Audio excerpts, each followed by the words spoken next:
Alléluia. Voilà, alléluia. Prenez le livre de Dieu, le livre du bonheur, le livre du bonheur, le premier livre de la Bible.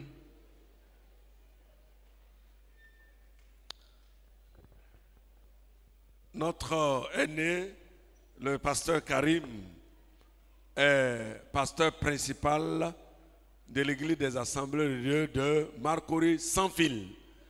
El Jiré. Voilà, El Jiré, vous le connaissez, le pasteur Karim Ouedraogo de l'assemblée de Marcory El Jiré. C'est un aîné dans le corps pastoral. Que Dieu vous bénisse. Voilà, il est accompagné de l'ancien Frédéric d'Adjamé. Voilà, quand nous étions à Adjamé, ils étaient encore là et je crois qu'il est toujours là-bas, comité de gestion.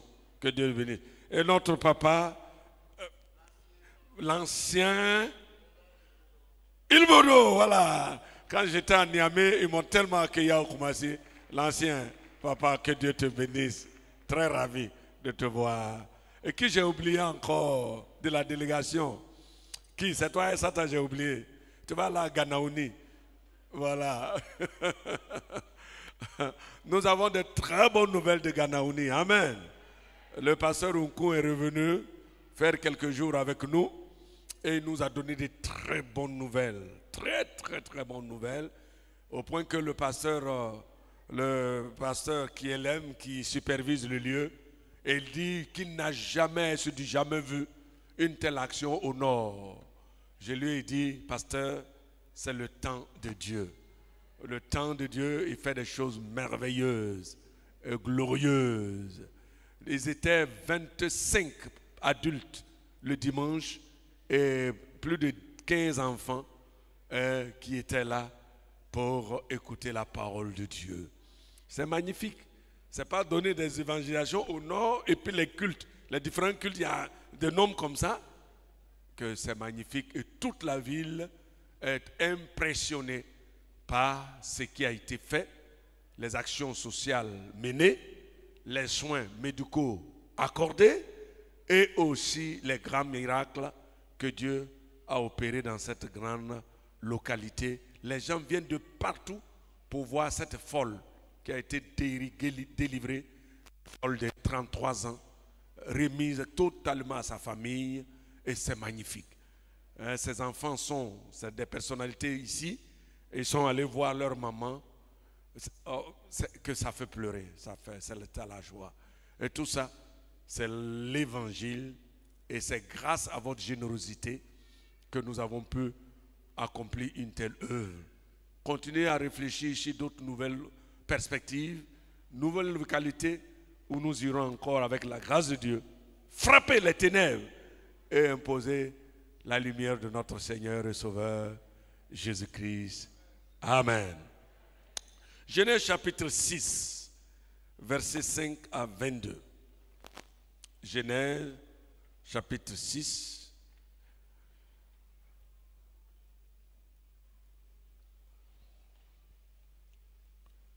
versets 5 à 22. Je fais la lecture, s'il vous plaît. Genèse, le livre de Genèse, le premier livre de la Bible, en son chapitre 6, verset 22, verset 5 à 22.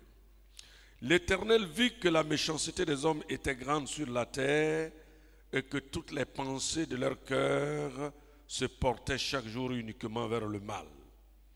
L'Éternel se repentit d'avoir fait l'homme sur la terre et il fut affligé en son cœur. L'Éternel dit, j'exterminerai de la face de la terre l'homme que j'ai créé, depuis l'homme jusqu'au bétail, aux reptiles et aux oiseaux du ciel, car je me repens de les avoir faits. Mais Noé trouva grâce aux yeux de l'Éternel. Voici la postérité de Noé. Noé était un homme juste et intègre dans son temps. Noé marchait avec Dieu.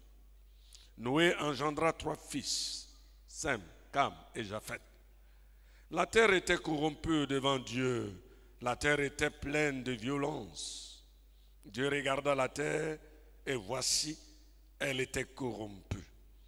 Car toute chair avait corrompu sa voie sur la terre. Alors Dieu dit à Noé, la fin de toute chair est arrêtée par divers mois, car elles ont rempli la terre de violence. Voici, je vais les détruire avec la terre. Fais-toi une arche de bois de gopher. Tu disposeras cette arche en cellules et tu l'enduiras de poids en dedans et en dehors. Voici comment tu la feras. L'arche aura 300 coudées de longueur, 50 coudées de largeur et 30 coudées de hauteur. Tu feras à l'arche une fenêtre que tu réduiras à une coudée en haut. Tu établiras une porte sur le côté de l'arche et tu construiras un étage inférieur, un second et un troisième. Et moi, je vais faire venir le déluge d'eau sur la terre pour détruire toute chair ayant souffle de vie sous le ciel. Tout ce qui est sur la terre périra. Mais j'établis mon alliance avec toi. Tu entreras dans l'arche, toi et tes fils, ta femme et les femmes de tes fils avec toi. De tout ce qui vit, de toute chair, tu feras entrer dans l'arche 2 de chaque espèce pour les conserver en vie avec toi. Il y aura un mâle et une femelle, des oiseaux selon leur espèce, du bétail selon son espèce, et de tous les reptiles de la terre selon leur espèce. 2 de chaque espèce viendront vers toi pour que tu leur conserves la vie. Et toi, prends de tous les aliments que l'on mange et fais-en une provision auprès de toi afin qu'ils te servent de nourriture ainsi qu'à eux. C'est ce que fit Noé. Il exécuta tout ce que Dieu lui avait ordonné. Prions le Seigneur. Béni sois-tu, Père Céleste, pour ton amour et ta grâce. Nous sommes là ce matin en ta présence. Cette présence qui nous fait du bien. Après avoir chanté, écouté les annonces et après avoir partagé le repas du Seigneur et participé à l'avancement de ton royaume à travers nos dîmes et offrandes, il est temps que nous écoutions ta parole. Père, tu t'es toujours choisi des canaux inutiles par lesquels tu parles. Voici devant toi un des canaux que tu veux utiliser pour accomplir tes desseins. Père, remplis-moi de ton esprit et viens m'aider à dire exactement ce que je dois dire pour que ton peuple en soit édifié et que nous repartions bénis. Merci de faire taire les bruits de dehors, tout ce qui est distraction inutile, les perturbations charnelles. Oh Dieu, sois lié ce matin et que tu parles à nos cœurs. Sois béni au nom de Jésus. Amen. Par le Saint-Esprit, soyons une famille d'exception pour mieux accomplir la mission de Dieu. Par le sang, par le Saint-Esprit, soyons une famille d'exception en temps de crise pour mieux accomplir la mission de Dieu. Chers frères et sœurs, disons que l'époque de Noé n'était pas reluisante, selon ce que nous dit la Bible, ce livre, cette portion de l'écriture que nous venons de parcourir. Elle n'était pas agréable non plus. C'était une époque très pénible, caractérisée par cette expression récurrente, des mots tels que chaque jour, son cœur ne concevait que des pensées mauvaises, parlant de l'homme. En outre, les êtres humains étaient décrits comme méchants, corrompus et pleins de violence en leur sein.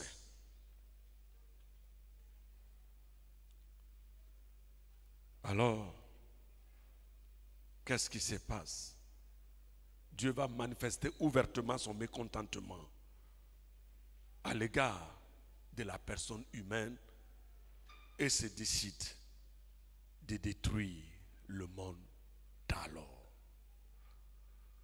Il est même dit que Dieu était affligé dans son cœur et s'est même repenti d'avoir fait l'homme. Imaginez une telle description, ce qui s'est passé exactement au point que Dieu puisse dire, et puis Dieu soit affligé dans son cœur.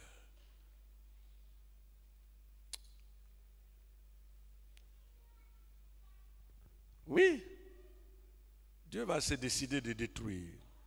Et bien que ce monde ait été sombre, décrit comme un monde perverti, plongé dans le péché, il y avait cependant une personne qui faisait l'exception. Et cette personne obtint la faveur de l'Éternel. Il s'agit de Noé.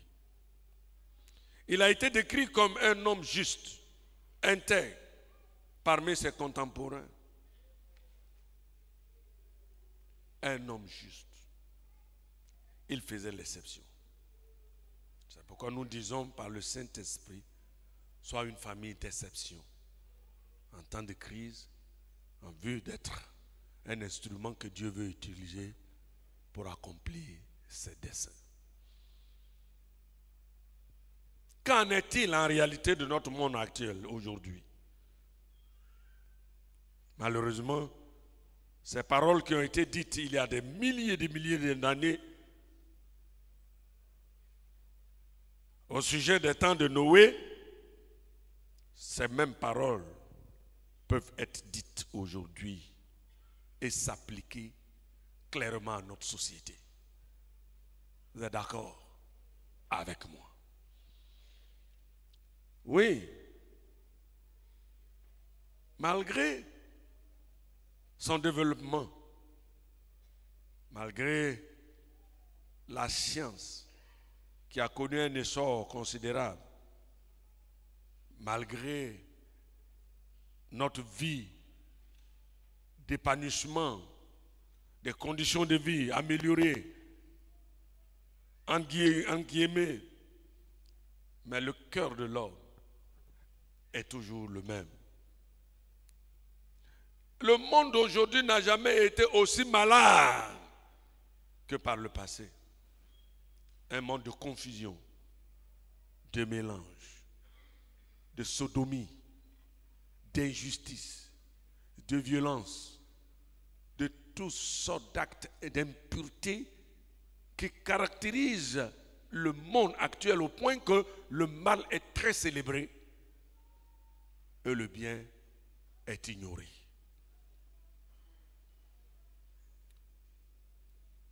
Mais ce qui est marrant et étonnant, l'Église de Jésus n'a pas été épargnée, n'est pas épargnée de ses actions. Quelquefois, on est malheureux de voir qu'au sein de l'Église, les mêmes choses qui sont désavouées dans le monde, que Dieu dénonce avec énergie, les mêmes choses se déroulent dans l'Église de Dieu. C'est là la difficulté. Il y a lieu que nous revenions et nous pensons à notre attitude et à notre manière de faire. Dans ce culte de famille, je voudrais justement attirer notre attention.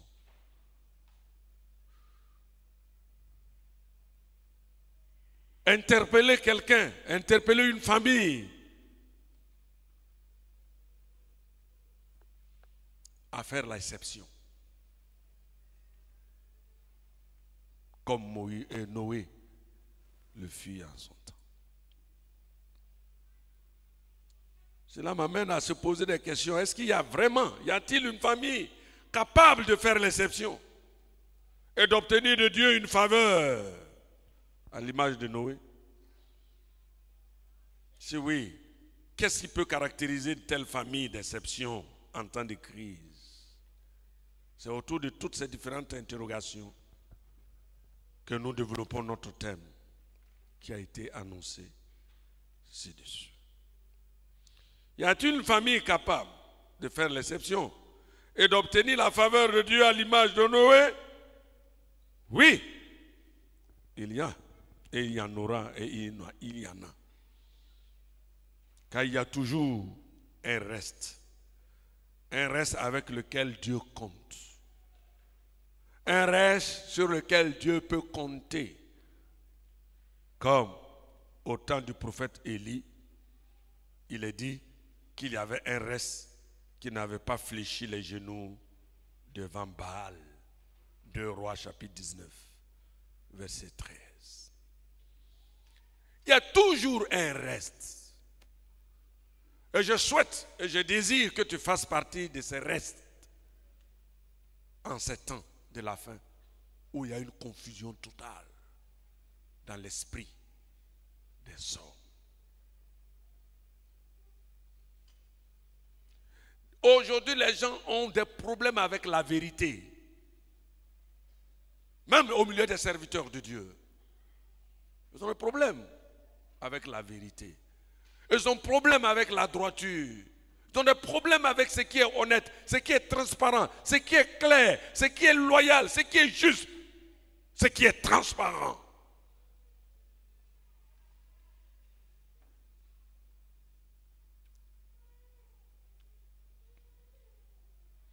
Il y a toujours un reste à chaque génération, à chaque époque. Abraham a été fait l'exception au milieu d'un peuple idolâtre. Genèse chapitre 12. Va-t'en de ton pays, quitte ta patrie. Je te montrerai le pays où tu dois y aller. Et on sait le contexte dans lequel Abraham vivait à cette époque. À Mésopotamie, j'ai oublié le nom. Mésopotamie, c'est la fatigue. Notez pour me donner, je vais vous le dire très bien. Donc vous voyez, dire à un pasteur, ce n'est pas dire Mésopotamie. Je sais le dire. Quittez là-bas, ce n'est pas ce qui vous intéresse.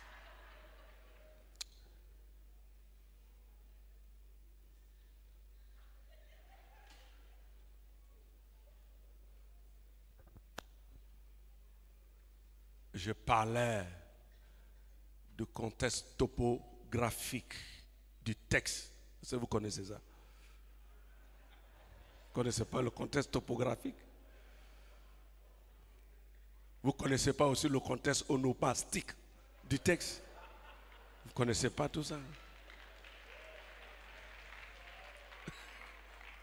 On étudie nous. Mais quand c'est fatigué un peu, on oublie. Faites très attention. Alors, disons-nous, qu'est-ce qui fait la différence? Qu'est-ce qui caractérise une famille d'exception en temps de crise? Premièrement, ce qui le caractérise, c'est qu'il est en temps de crise.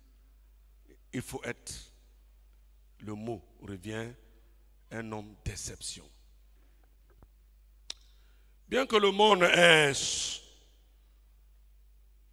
sombré, soit tombé, troublé, tombé dans le péché au temps de Noé, celui qui fait l'exception, exception par la justice, exception par son intégrité, exception par sa crainte, c'est bien bel Noé.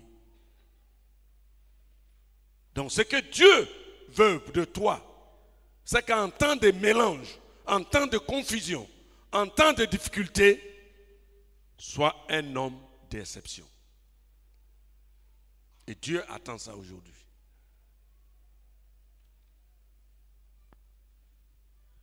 Il attend que vous soyez des hommes d'exception. Une famille d'exception, caractérisée par la justice. Il est dit que Noé était un homme juste. par rapport à son temps. Il pouvait aussi vivre comme eux, faire comme eux. Rien n'empêchait de le faire. Et il n'avait pas un pasteur à ses côtés, un instructeur à ses côtés, un prophète à ses côtés, un apôtre à ses côtés. Mais il s'est décidé volontairement de vivre l'exception à travers une vie de justice. Ce sont des personnes à louer, des patriarches, des personnages bibliques importants, dont leur parcours et leur vie doivent nous inspirer. À nous qui avions reçu la grâce, mieux que ces personnes. Pourquoi? Parce que nous, le Christ est venu et c'est lui qui nous a justifiés. Amen. À travers l'œuvre de Christ. Christ est notre justification. Il est notre rédemption. Notre justice. Il a enlevé en nous les vêtements d'iniquité et il nous a revêtus des vêtements de justice. Soyons des hommes, des familles d'exception par notre vie de justice. Montrons aux yeux des hommes, au milieu d'une génération perverse, que nous avons rencontré quelqu'un qui s'appelle Jésus-Christ et qui nous a rendus justes. Le Saint-Esprit a convaincu nos cœurs de péché, de justice et de jugement. Et nous avions abandonné notre vie de péché pour se tourner vers Christ, pour vivre désormais une vie de justice, parce que c'est lui qui est notre justice. Exception par notre vie d'intégrité. Il vivait à l'écart de la dépravation de cette société, de cette époque qui l'entourait.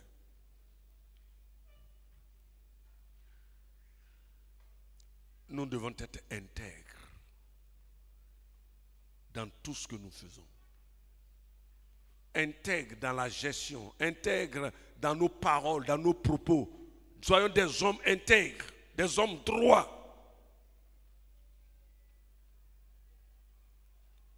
Une exception à travers la crainte qu'il avait de Dieu. Il dit, craignez Dieu. Qui lui avait inspiré? Qui lui a dit cela? Noé n'avait pas une école où il partait le matin pour s'asseoir et écouter son prédicateur. Il n'avait pas d'église. Mais vous avez une église. Vous avez des serviteurs de Dieu qui, à chaque rencontre, ouvrent le livre de Dieu et vous disent les choses concernant Dieu.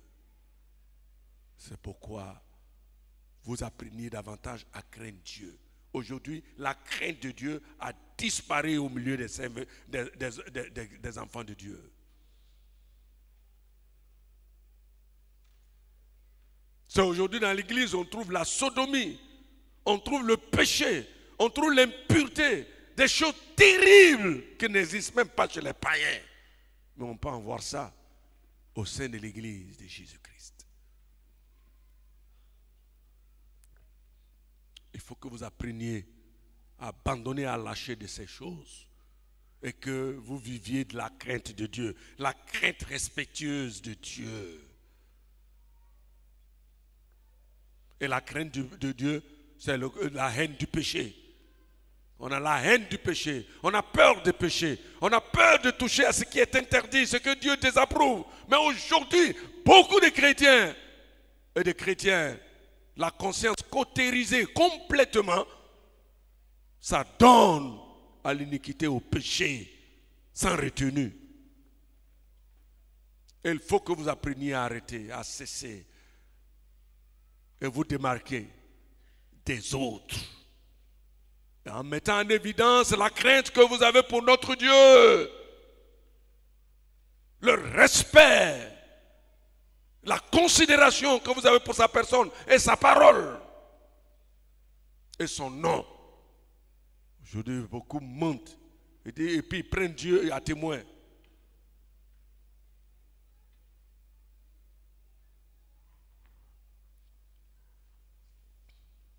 Ils mentent. Ils ne disent même pas la vérité. On ne dit pas menteur, on dit contre-vérité. Voilà, pour être agréable. Voilà, on habille maintenant les mots, les péchés là. On habille. Parce qu'on veut mentir. On dit non, il dit contre-vérité.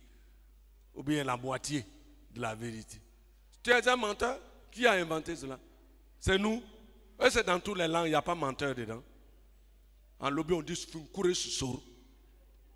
Voilà, Funkure Susoro. En baoulé, on dit quoi? Aboato. Hein? Ça, vous dites aboato, c'est quoi? Ah, aboato, c'est quoi? En guéré, on dit quoi? Tu es un menteur. Hein? Un bon chien? Hein? Non, il faut dire, je vais voir. Alors, embêté, quand on dit tu mens, c'est quoi? Hein? Ah, c'est tout ça là, c'est compliqué, vous avez entendu. Dans toutes les langues, ça existe. Le mensonge. Noé avait la crainte de Dieu.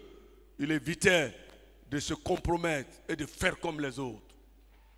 Il faut montrer la différence.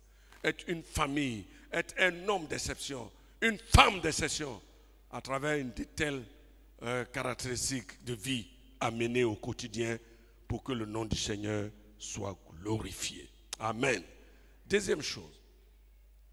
Oui. Qu'est-ce qui caractérise une famille d'exception en temps de crise? Il reçoit un commandement général. Qu'est-ce que je dis par là? Noé a reçu un commandement que je qualifie de général. Un commandement capital,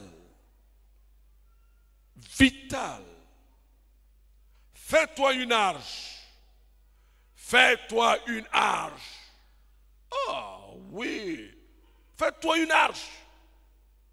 Puisque tu es un homme d'exception et tu ne veux pas te vivre comme les autres, fais-toi une arche. Genèse 14. Oui, de tels commandements de Dieu sont donnés aux personnes justes, intègres et qui craignent Dieu au milieu d'une génération corrompue. Abraham et Sarah ont reçu l'ordre. Quitte ta patrie et va-t'en dans un pays où moi-même je m'engagerai à te montrer. Quitte. Oh. Et il faut te déraciner. Quitte.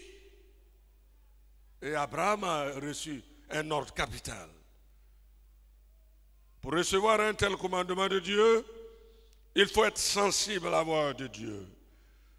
Il faut se disposer à entendre cette voix. Hébreux chapitre 11, verset 7, nous donne des clarifications concernant la vie de Noé.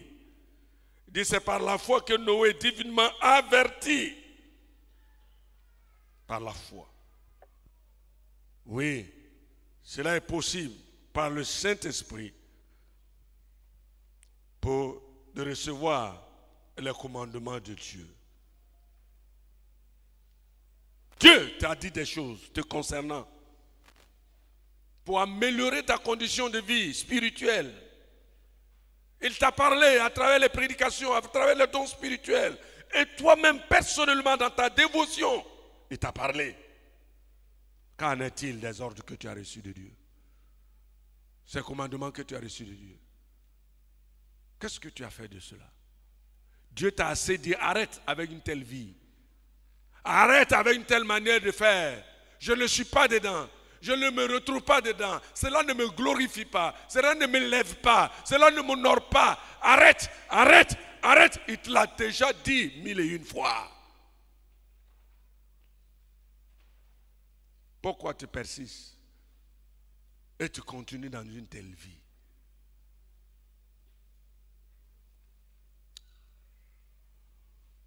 Vous savez, quand on endurcit le cœur, il arrive un moment où Dieu ne parle plus. Et il te laisse. Et quand le vase est rempli, il passe à une autre action. Pap! C'est terminé. Et tu t'es plongé dans un regret sans fin, mais c'est terminé pour toi. Fais-toi une arche. C'est pas facile de faire une arche. Comment c'était? Mais cet homme reçoit l'arche, la voix de Dieu, le commandement, et il est sensible à la voix de Dieu. Paul était sensible à la voix de Dieu, au Saint-Esprit. Dans Acte 16, verset 6 à 10. Acte 18, verset 9 à 10. Sensible à la voix de Dieu. Aujourd'hui, le péché a endurci les cœurs des frères et sœurs. Et ils ne sont plus sensibles. Sensibles, plus de repentance réelle. Puisque la crainte de Dieu a disparu. Les oreilles sont sourdes. On n'entend plus la voix de Dieu. Le Saint-Esprit parle, personne ne l'écoute. Paul était sensible. Quand il a entendu la vision, il a eu la vision, la voix de Dieu, il s'est levé aussitôt et il a accompli ce que Dieu lui demandait de faire. Il y a des gens qui discutent avec Dieu, qui mettent en cause la voix de Dieu. Parce que Dieu n'a pas parlé en leur faveur, comme ils le souhaitent, comme ils le désirent, comme ils le veulent. Puisqu'il n'a pas parlé comme ça, ce n'est pas Dieu qui a parlé. Et qui a parlé?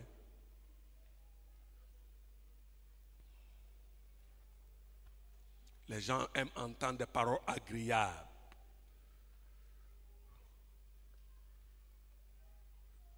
Tu vas faire ceci, tu vas faire cela. On dit Amen. Mais quand on avertit d'un danger imminent qui doit te frapper, on dit non, il n'est pas un bon pasteur.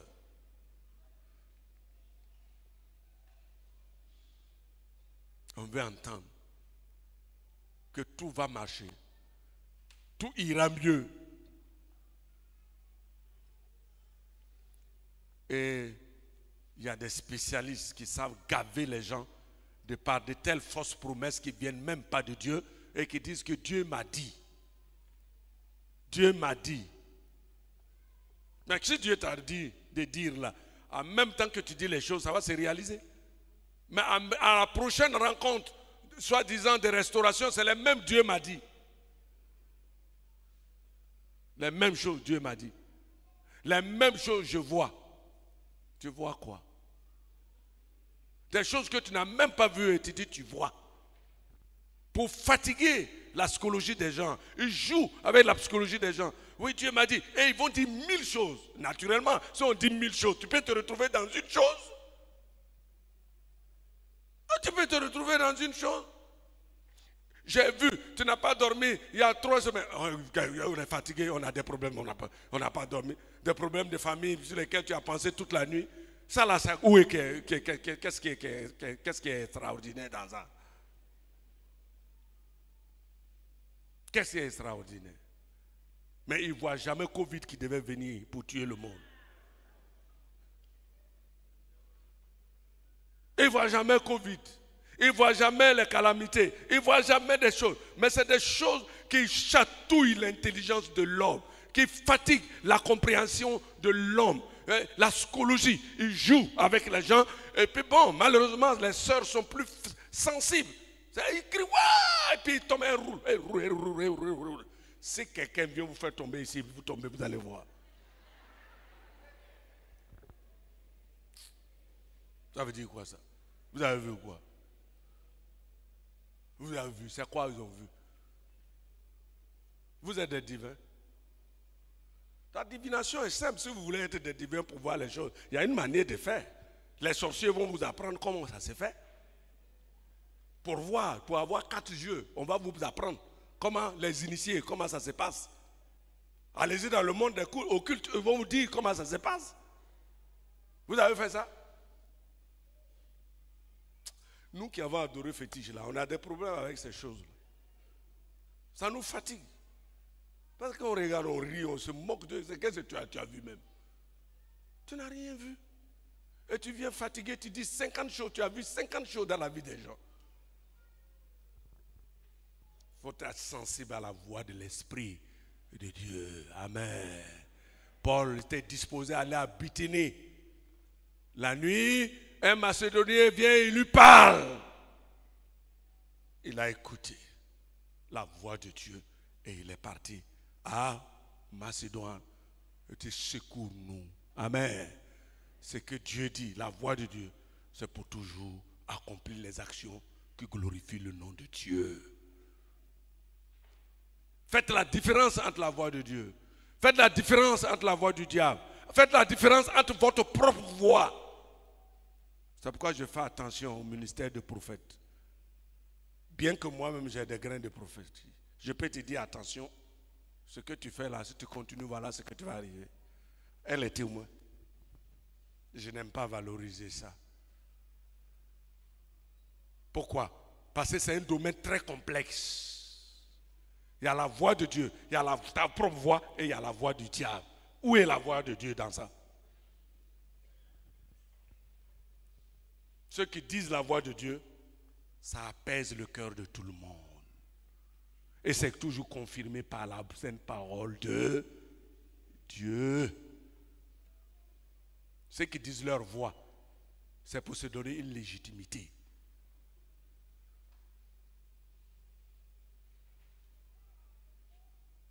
Pour qu'on dise qu'ils voient, ils savent parler. Remarquez-les. Et je vois encore une chose. Je vois encore une chose. Toi seul, tu as dit ça. Hey, je viens de voir encore une autre chose. C'est un jeu. Toi, pour toi, ça voit là. Cette caméra, tu as pour ça. Ou bien tu as la télévision sur laquelle tu vois.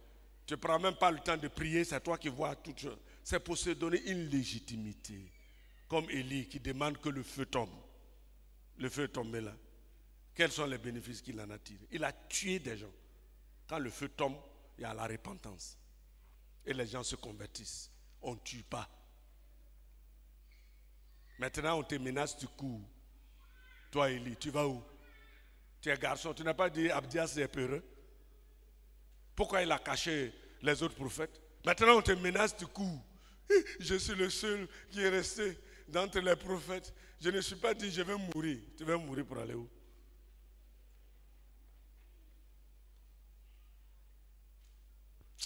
Oh, arrêtez ça. J'étais quelque part et puis quelqu'un prend ma main. Ça, c'est le divin. Il dit, dans ta main là, j'ai vu telle chose. J'ai dit oui. Il dit, viens, je vois des choses en toi. J'ai dit oui, dis. Donne-moi ta main. Il a donné. J'ai donné. Je vois ça. Ça, c'est un vrai païen. Je vois ça. Je vois ça. J'ai laissé faire exprès. Quand il a fini, j'ai dit, tu as fini. Dit, ouais. Donne-moi ta main. Il dit quoi? Je dis, donne-moi ta main. Et il veut jouer, j'ai attrapé sa main. J'ai fait ça. J'ai dit, tu vois, ce que je vois sur ta main, tu es un pécheur. Et tu as besoin de repentance.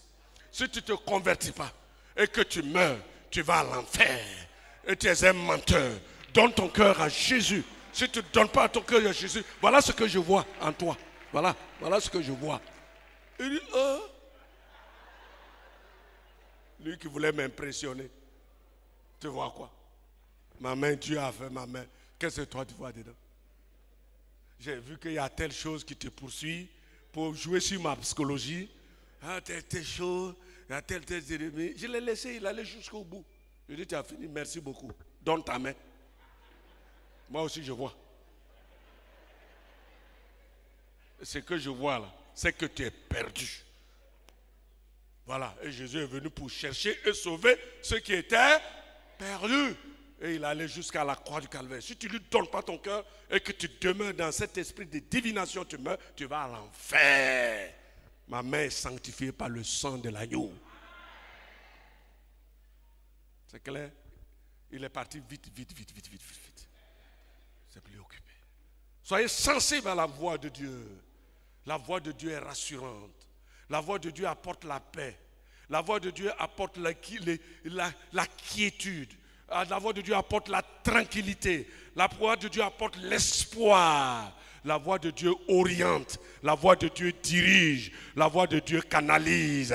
La voix de Dieu restaure. Voilà ce que la voix de Dieu fait. Elle ne crée pas l'ambiguïté dans la pensée des gens. Elle ne crée pas le flou dans la pensée, dans la compréhension. Elle ne divise personne. J'ai vu que ta belle-mère est en train de basser ton mari. J'ai vu que ton beau-père est ceci. J'ai vu que ta belle-mère est ceci. Ça fait quoi cette voix-là? Ça unit ou ça divise? Jésus est venu pour diviser. Alors, et puis vous croyez? Dès l'instant que ça ne cadre pas avec l'écriture, fuyez. C'est des sorciers. Faites attention. Je célèbre les 5 ministères. Et moi, je suis un apôtre. Et je les exerce. Voilà, je suis comme le pouce. Je touche à tout. Mais je dis en même temps, faites attention. La séduction est en vogue. Aujourd'hui, les gens veulent se donner une certaine légitimité. Ils racontent beaucoup de choses qui ne changent aucune vie de quelqu'un. Soyez sensibles à la voix de Dieu.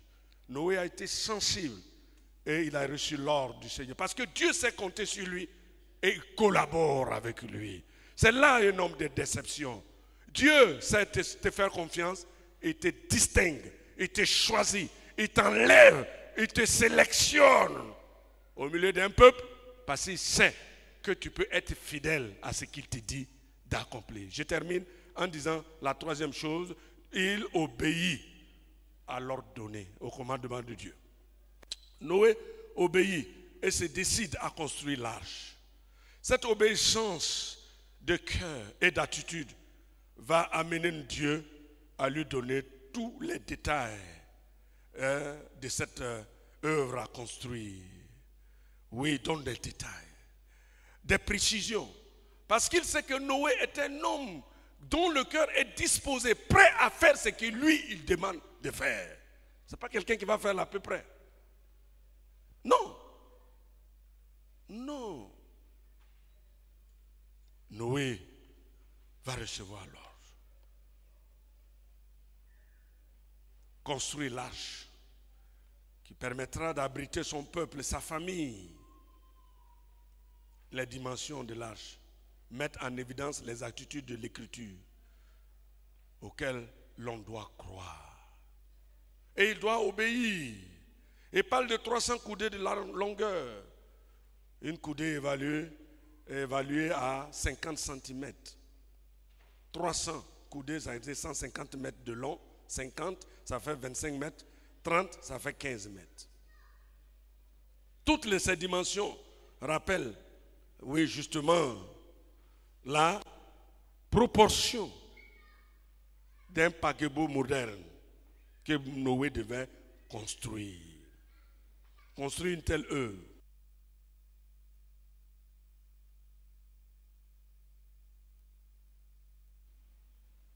nécessite qu'on ait un cœur disposé à obéir. Noé n'avait pas des ouvriers à sa solde.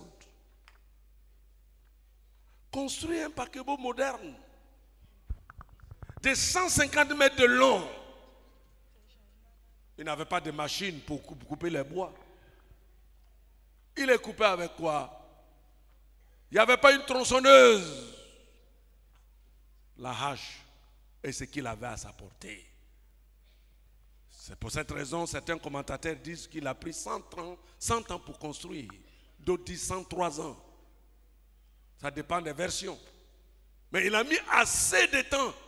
C'est un travail continu, assidu, régulier.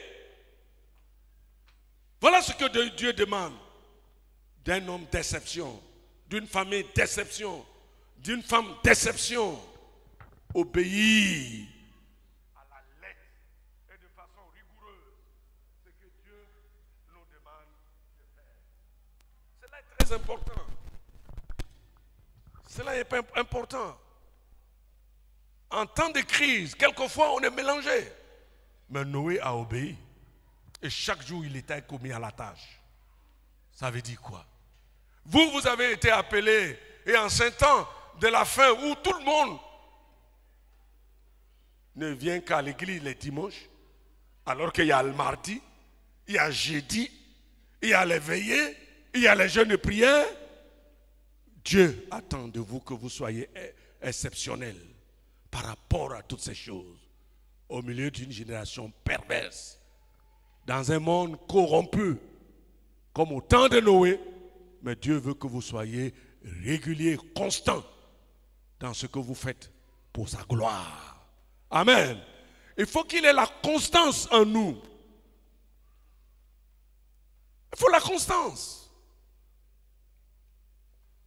À cela, la persévérance.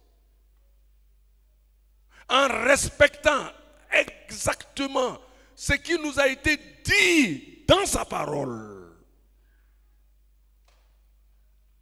On ne respecte pas à moitié. Non. Ça a été fait pour toi, ça a été dit pour moi. Donc nous sommes appelés à respecter. Nous sommes appelés à obéir ce qu'il nous dit. Quelques-uns diront, ah Noé, Dieu, 150 mètres c'est trop long, faisons 100 mètres. Et puis ils vont aller faire 100 mètres. Est-ce qu'il a obéi? Est-ce qu'il a obéi? Dieu dit 150 mètres, toi tu fais 100 mètres. Parce que déjà après 50 mètres tu es fatigué. Après les autres 50 mètres tu es fatigué. Il reste encore combien? 50 mètres. Tu dis non, Dieu ça suffit comme ça. Et c'est comme ça certains mènent leur vie chrétienne. Leur spiritualité. Leur engagement pour Dieu. Ils aiment faire à moitié. C'est parce que Dieu te demande, frère. C'est parce que Dieu te demande, ma soeur. Va jusqu'au bout de ce qui t'a été demandé. Sans cela, vous pourrez être des hommes et des femmes d'exception en temps de crise pour hâter l'avènement de Christ. Il l'a fait. Il refuse la médiocrité. Il refuse l'à peu près. Il refuse en somme la légèreté. Refusons ces choses. N'acceptons pas ce qui peut nous compromettre dans notre foi.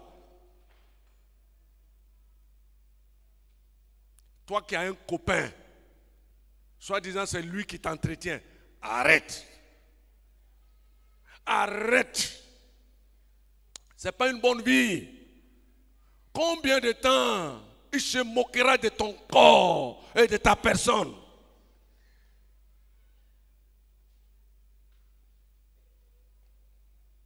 Arrête. Arrête.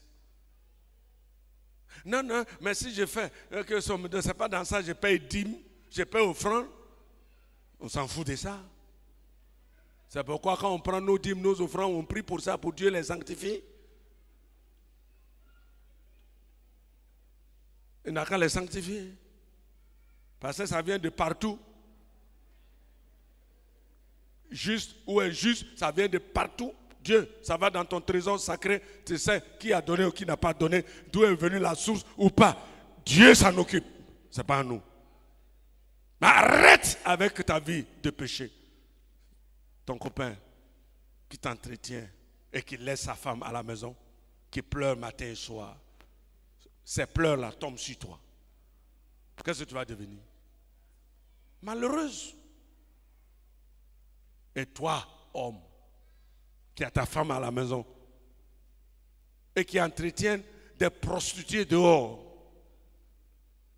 des femmes qui ne sont pas tes femmes à toi.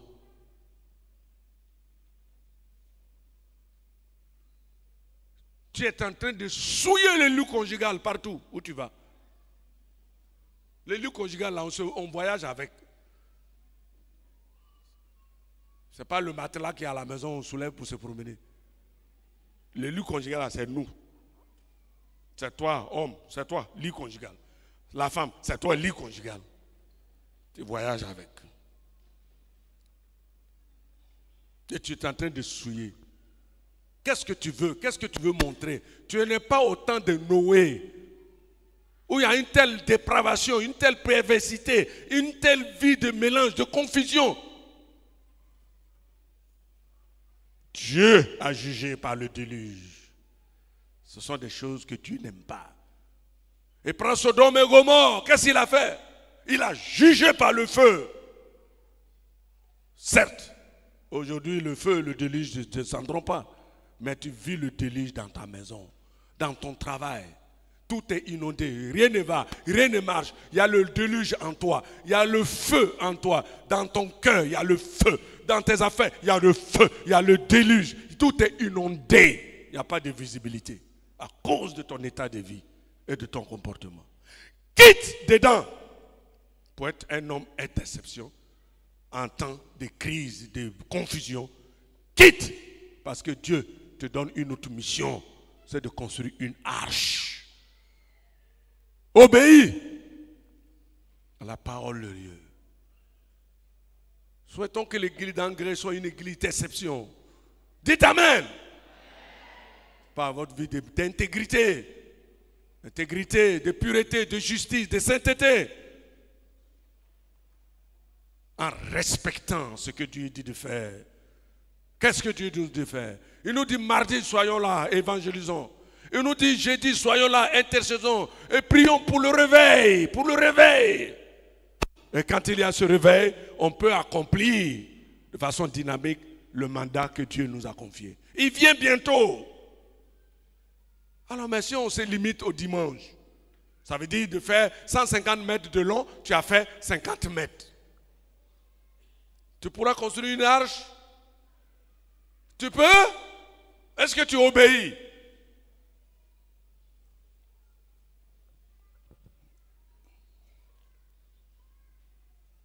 Dernier élément, être un instrument de salut pour sa famille. Un homme d'exception, une femme d'exception, une famille d'exception est une famille qui est un outil de Dieu pour le salut des autres. Noé veut dire repos, prédicateur de justice.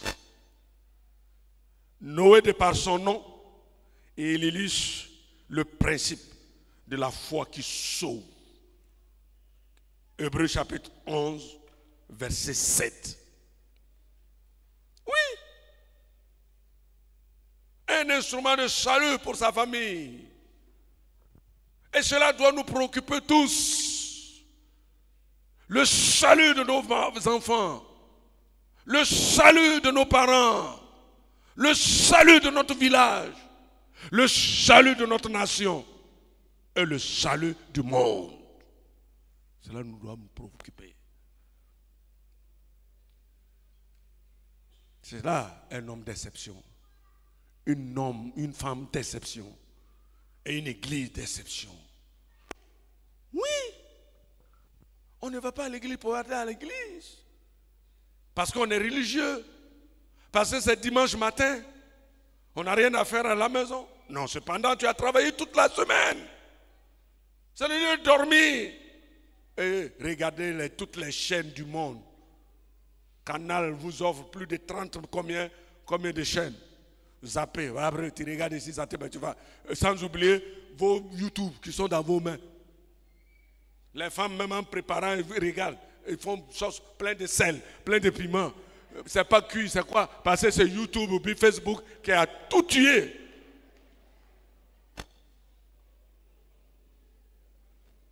Sans oublier Novelas. Navelas ou bien Novelas, c'est comment? Comment on dit? Sauce au feu. Ils ont oublié de mettre gombo. Ils ont oublié de mettre ici. En train de regarder Novelas. Et puis réunion du soir. C'est leur culte. Leur culte. Après tu es sombre. Là, le déluge tombe sur toi. Et puis tu viens te plaindre. Tu es froid comme ça. Les démons viennent jouer avec toi. Les sorciers viennent danser dans ta maison. Qui a créé tout ça? Qui a occasionné tout ça? C'est toi.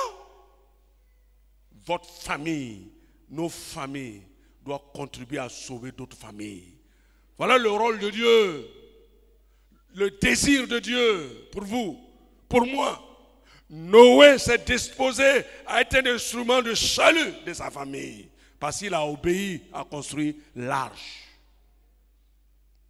Et il allait jusqu'au bout. Il a obéi exactement. 150 mètres. Combien de mètres de hauteur, de longueur? Il a obéi. Ils étaient combien à le faire? Sa famille a trouvé refuge dans cette arche. 8 personnes. 8 personnes. Chers frères, chers chers, s'il te plaît, il est temps de déconnecter de toutes ces réalités ténébreuses et diaboliques qui tuent notre foi pour s'attacher aux normes bibliques, aux valeurs de Dieu. Oui, dans les valeurs d'une vie régénérée, mener les valeurs d'une vie régénérée, une vie totalement transformée, une vie totalement changée, vivre la vie régénérée, le réveil en vue de l'accomplissement du mandat de Dieu, le salut de nos familles. Que cela nous préoccupe. Vous serez intéressant de voir vos parents à l'enfer. Pendant ce temps, vous êtes au ciel, en train de vous réjouir. Mais les canaux par lesquels vous êtes venus sur la terre sont en train de graisser les dents dans l'enfer. Vos propres enfants ou vos propres parents. Les enfants, écoutez bien. Parce que les enfants peuvent aller au ciel et puis les parents à l'enfer. Et ces enfants vont s'asseoir pour juger toi le père. Voilà. Toi qui les as mis au monde. Et ça c'est, et puis ils te jugent. L'enfer. C'est intéressant ça? Réfléchissons. Ce sont des défis sérieux que nous devons chercher à relever. En se construisant une arche. Ça prend du temps. Cette arche, c'est ta vie de consécration. C'est ta vie de piété. C'est ta vie de crainte de Dieu. De lecture de la parole de Dieu. C'est tout ça qui constitue l'arche que tu es en train de construire.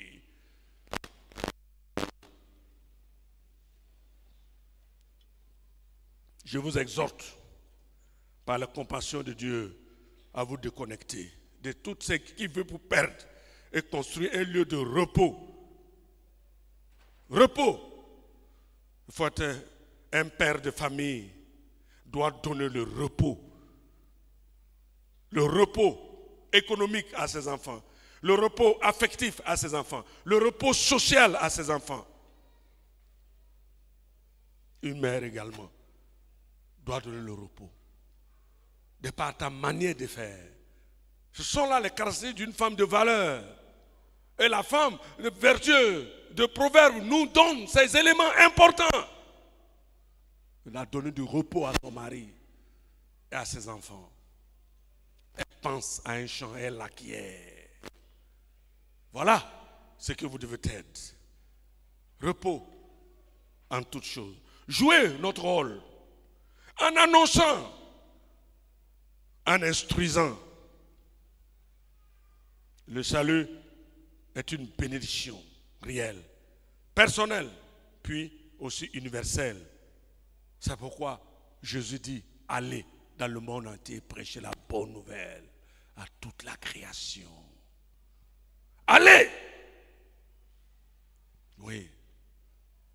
Et il est dit dans Timothée que le désir de Dieu, c'est que tous les hommes soient sauvés et qu'ils parviennent à la connaissance de la vérité. Et Paul nous dit, mais comment ils pourront connaître Dieu? En Romains 10, verset 15. Si personne n'est pas pour leur annoncer. Et comment il peut partir si on ne les a pas envoyés? Qu'ils sont beaux les pieds de ceux qui annoncent l'évangile sur les montagnes. Oh, Église du Chandelier, réveillons-nous. Faisons de nos familles une famille qui cherche les âmes, qui sauve les âmes, commençant par nos parents, nos cousins, nos amis. Nous aimons donner tout à nos parents parce que nous les aimons, mais pas le salut. Si tu vois certains maris qui font par là à leurs femmes, tu crois que mon papa m'a mis au monde là, je vais les oublier, laisse-moi, je vais faire. Mais ils ne donnent jamais le salut à leurs parents et ne parlent jamais de Jésus. Il faut leur donner. de ton argent. Mais pas l'heure du Seigneur. Pour qu'il soit sauvé et qu'il soit avec toi dans le royaume de Dieu. Amen. Moi, je bénis Dieu pour la grâce qu'il m'a faite. Papa, en mourant, il dit, je sais que ton Dieu, c'est la vérité. Dis à ton pasteur, il va venir prier pour moi. Et il dit, vous, attention, ne suivez pas mes fétiches. Jetez-les. Ils vont vous tuer tous. C'est le mot, la recommandation qu'il nous a donné sur son lit de l'hôpital. Il dit, ils vont vous tuer tous. Ne vous attachez pas à ces fétiches. C'est toi l'aîné. La tradition exige que c'est toi qui prennes ces choses. Mais attention. Ne faites pas avec ça. Ça va vous tuer tous. Toi, n'abandonne pas ton Dieu. Un païen au soir de sa vie qui reconnaît que le Seigneur c'est lui seul qui sauve. Quelle grâce. Je le verrai au ciel. Il est sauvé comme à travers le feu. Et je le verrai au ciel. Et après toutes ces paroles, toute la famille entière s'est donnée au Seigneur. Et je bénis Dieu pour ma mère qui s'est en allée dans la paix du Seigneur. Heureuse parce qu'elle a rencontré Dieu. Oui, chaque jour je prie pour mes cousins, ceux qui ne sont pas encore sauvés. Chaque jour, Seigneur, je les nomme, tu les connais.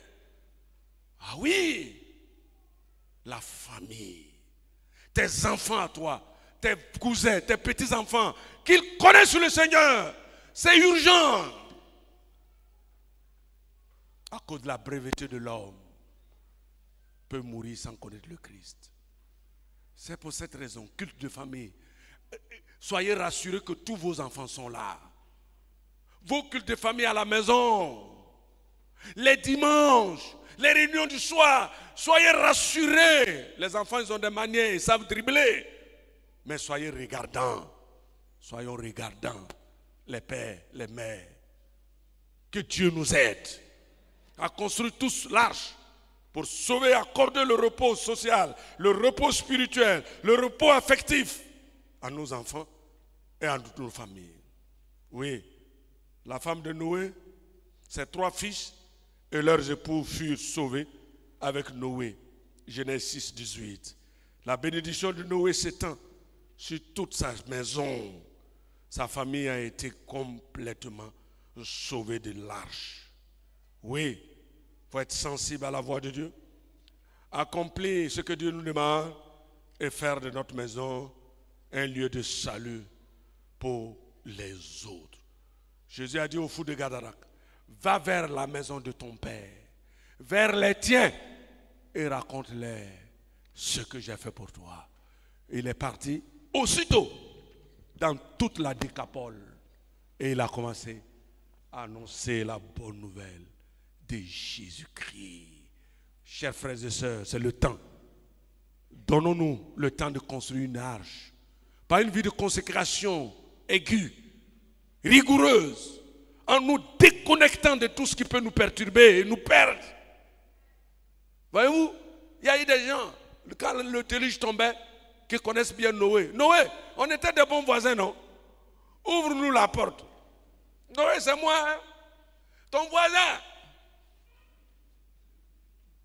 Noé a écouté. C'est pourquoi dans toutes les langues, les gens ont fait chant sur Noé. En Moré, on chante Noé. En Baoulé, on chante Noé. En Lobi, on chante Noé. Parce que Noé a posé des actes importants pour le salut. Est-ce que tu peux être Noé, cette famille et cette déception aujourd'hui, avec ta famille, ton épouse, tes enfants, en se déconnectant de la vie d'impureté, d'immoralité, que les gens célèbrent aujourd'hui, que les gens applaudissent aujourd'hui. Quand tu es un pasteur rigoureux, on dit que tu es un pasteur méchant. Le pasteur là, il est trop rigoureux. Le frère là, il est trop ceci. La sœur là, il est trop ceci.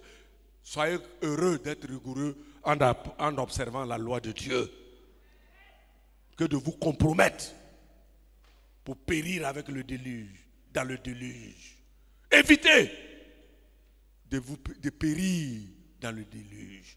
Le salut est individuel et personnel. Le Père ne portera pas l'iniquité du Fils. Le Fils ne portera pas l'iniquité du Père. L'âme qui pêche, c'est elle qui mourra. Donc pourquoi aller se mettre en association pour commettre le mal, pour commettre le péché dans l'église? Dénoncez ceux qui vivent dans le désordre. Exhortez-les. S'ils vous écoutent, vous les avez gagnés. S'ils n'écoutent pas, prenez un autre frère avec vous. C'est ce que la Bible dit. S'ils n'écoutent pas, encore, dites-le. S'ils n'écoutent pas, on le dit à l'église. C'est ce qu'on faisait quand on était convertis nouvellement. On dit, hey, si tu fais, je vais dire au pasteur. Et dire que toi aussi, ça là, tu vas dire au pasteur. Bon, j'ai fini.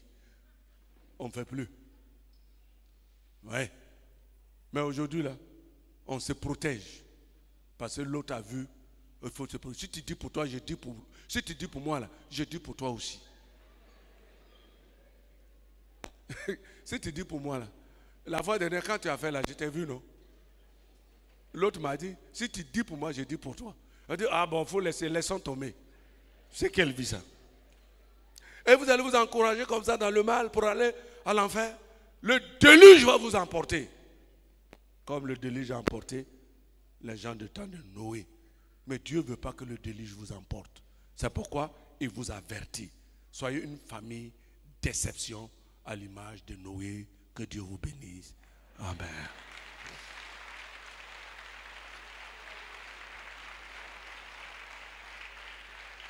Tenez-vous debout, nous allons prier. Et notre doyen, l'aîné, le pasteur Karim va prier.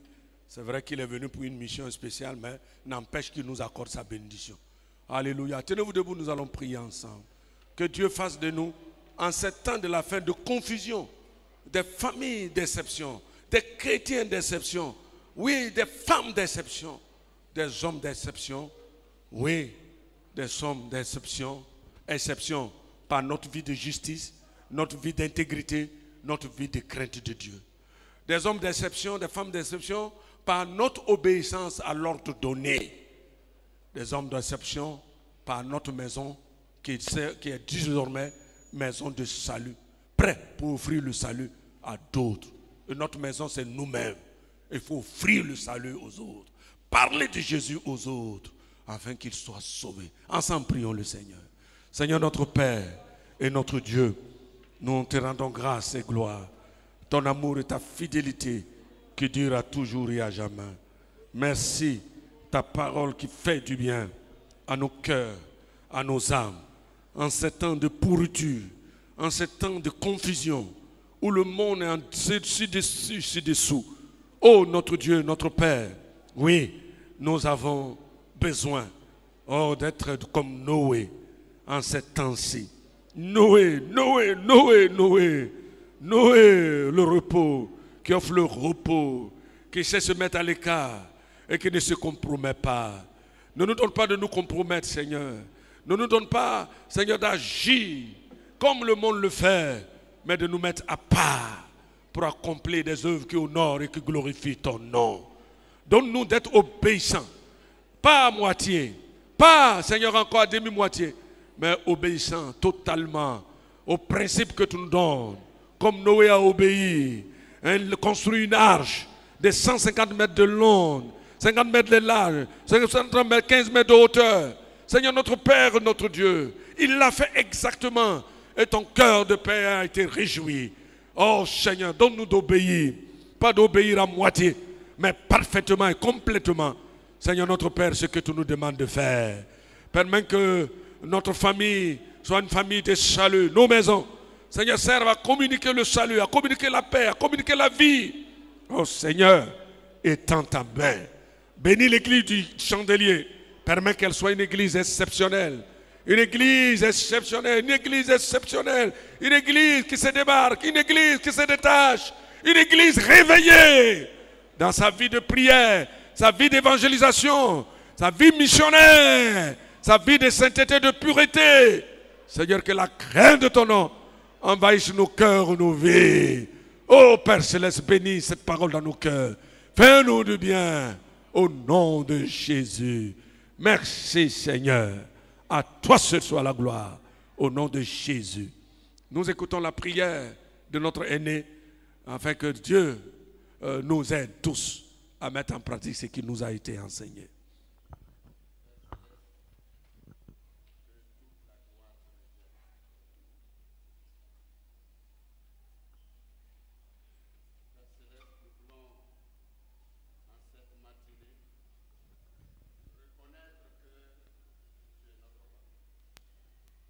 Tu es le Dieu qui nous aime. Nous pouvons comprendre pourquoi David a dit « Je suis dans la joie quand on me dit « Allons dans la maison de l'Éternel ». Nous sommes venus dans ta maison et tu nous as parlé. C'est vrai que nous écoutons beaucoup de paroles, mais ta parole est exceptionnelle. Ta parole est la parole des paroles. Ta parole est éternelle. Ta parole est vitale. Ta parole sauve. Et ce matin, tu nous as donné ce que nous avions besoin. Éternel, bénis cette parole dans nos cœurs. Permets que nous soyons tous des Noé. Donne-nous d'être des Noé. Que les femmes soient des Noé. Que les enfants soient des Noé. Alléluia. Que les hommes soient des Noé. Seigneur, nous tous qui sommes là et même ceux qui sont absents, permets que cette parole transforme nos vies pour que nous puissions être des Noé. Tu nous as bien parlé. Nous voulons comprendre ta parole. Que le Saint-Esprit nous aide, après l'écoute de la parole, de comprendre cette parole et de la vivre. Surtout de la vivre, matin, midi, soir. Que nous puissions, ô Dieu, remuer, fouiller notre vie pour nous débarrasser de ce qui n'est pas la gloire de Dieu. Oui. Car nous vivons dans un monde corrompu. Oui. Tout comme Noé. Jésus, viens à notre secours. Viens au secours de ton Église. Viens au secours de nos âmes. Car l'ennemi est en train d'aveugler les uns et les autres. Et aujourd'hui, comme ton serviteur l'a dit, le monde est entré dans l'Église, dans nos vies, dans nos familles. Et nous oublions que, au milieu de cette corruption, un jugement nous attend. Mais merci ce matin pour ce baume que tu nous donnes. Réveille nos consciences. Réveille les uns et les autres pour que nous puissions nous sanctifier jour après jour, heure après heure, pour marcher dans l'intégrité, dans la sanctification, dans la droiture. Papa, remplis chacun de cet esprit de Noé, qui ne faisait qu'écouter Dieu, qui ne cherchait que le salut de sa famille et de tous ceux qui voulaient effectivement recevoir le salut. Seigneur, merci. Nous avons écouté, nous avons compris et nous voulons maintenant que l'Esprit de Dieu nous accompagne. Permets que personne ne se perde, mais que nous puissions être armés de tous les outils nécessaires pour la construction de l'arche du salut. Seigneur, nous en avons besoin pour nous-mêmes, nous en avons besoin pour nos parents, nous en avons besoin pour nos voisins, pour nos collègues, pour nos nations, nos villages. Jésus, si tu as parlé, c'est parce que tu veux envoyer un réveil dans ma vie, dans ma famille, dans la vie de chacun d'entre nous. Alors nous nous abandonnons entre tes mains, sachant que par toi, nous ferons des exploits. Alléluia. Par toi, quelles que soient les dimensions de l'arche, nous allons y arriver. Nous allons construire chacun son arche de salut, afin que Dieu à la fin de notre travail, à la fin de notre construction, alors tu puisses dire, bon et fidèle serviteur, bon et fidèle servant, entre dans le repos, car il s'agit de cela. Tu veux notre repos. Glorifie ton nom, afin que, Seigneur, après nos labeurs, nous nous retrouvions tous dans le repos céleste pour te magnifier, et cela éternellement. Bénis ton serviteur, bénis ta parole, bénis chacun, et cela au nom de Jésus j'ai prié. Amen. Amen. Voilà, merci.